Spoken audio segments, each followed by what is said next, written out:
Right, oil service reset, new shape Peugeot 208.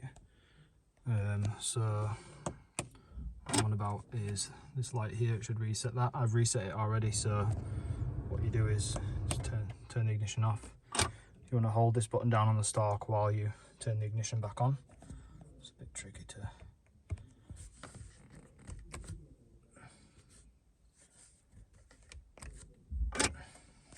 So it's counting down.